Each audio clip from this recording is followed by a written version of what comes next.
Hello အားလုံးပဲမင်္ဂလာပါရှင်မိုနီကာရဲ့ဆိုင်လိပ်စာလေးကိုမီးနေတဲ့လူတွေအတွက်ပြောပြပေးမယ်နော်ဆိုင်လေးကိုအမတ်တရရက်ွယ်နောင်တရားမြို့မှာဖွင့်ထားပါတယ်ရှင်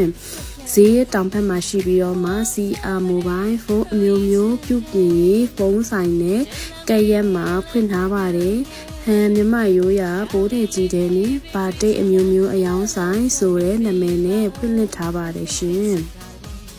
ဆိုင်လေးတွေကိုလိုက်ခဲ့ကြအောင်နော်ရှင်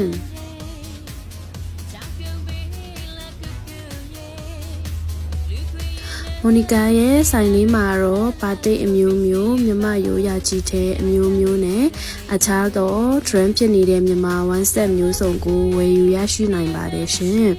နောင်တရားစည်းနေ့တွေတိုင်းမှာလည်းဈေးထဲမှာရောင်းချပေးနေတယ်လို့ဆိုင်လေးကိုလည်းပိတ်ရက်မရှိနေ့စဉ်နေ့တိုင်းဖွင့်ထားပါတယ်ရှင်